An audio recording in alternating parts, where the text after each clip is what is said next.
અમે થરાદમાં વિસ્તારમાં જે લોકો મોટા પાયે વાહન લેવેચનો ધંધો કરે છે એટલે ઓટો કન્સલ્ટન્ટ છે, ત્યાં અમે ગઈકાલે એ લોકોને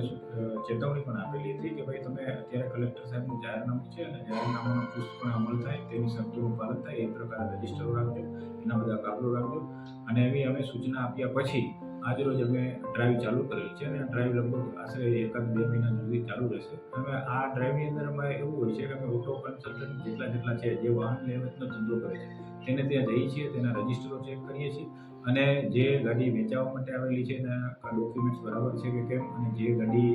જેને વેચવાની છે તેના ડોક્યુમેન્ટ્સ બરાબર છે, તેમના રજીસ્ટરમાં એમની નોંધો બરાબર થાય છે, એવી અમે તપાસ કરીએ છીએ. અમારી તપાસ દરમિયાન અમને આજે 5-6 વાહનો એવા મળેલા છે કે જેના અમને ડાઉટફુલ છે અને એની અત્યારે થરાદ પોલીસ સ્ટેશનમાં તપાસ પણ ચાલી રહી છે. અને જો એ વાહનોમાં કંઈ ગેરકાયદેસર જણાશે તો વાહનો કબજે કરવામાં આવશે અને જે આગળની કાર્યવાહી થશે એ થશે. અને પ્લસ જે લોકોએ જે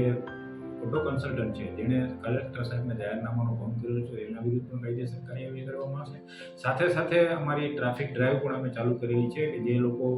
બ્લેક ફિલ્મ વાપરે છે, ખાસ કરીને 4-વ્હીલની અંદર, અને જે 2-વ્હીલર છે એમાં આરટીઓની માન્ય નંબર પ્લેટ નથી રાખતા, 4-વ્હીલની અંદર નથી, એવી ડ્રાઈવ પણ સાથે સાથે ચાલુ છે. એ ઉપરાંત આજરોજ અમે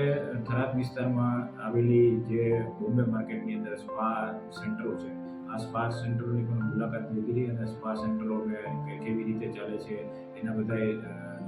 નિયમો અમે ધ્યાનમાં રાખીને ચાલે છે કે કેવી તપાસ કરેલી છે. એ દરમિયાન અમને સ્પા સેન્ટરો ઉપર ફાયર સેફ્ટીનો અભાવ જોવા મળેલો છે અને એ બાબતે અમે થરાદ પીઆઈને સૂચના પણ આપેલી છે અને જે લોકો જે નિયમોનો ભંગ થયેલો છે એ નિયમોના ભંગ બદલ એના વિરુદ્ધમાં કાયદેસર કાર્યવાહી કરવામાં આવશે. આ ઉપરાંત જે ત્યાં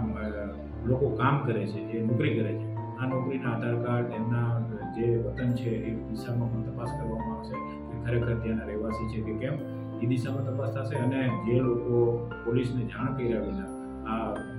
નોકરીએ રાખેલા છે એ લોકોને પણ જાહેરનામાનો ભંગ થતો હશે તો તેના વિરુદ્ધ પણ કડક કાર્યવાહી કરવામાં આવશે. અને અમે જાહેર જનતાને અપીલ કરીએ છીએ કે આવી બધી બાબતો છે એમાં પોતે ડિસિપ્લિનમાં રહે અને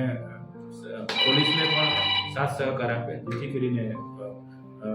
લોકોની સલામતી જળવાઈ રહે, એવો સંદેશ છે.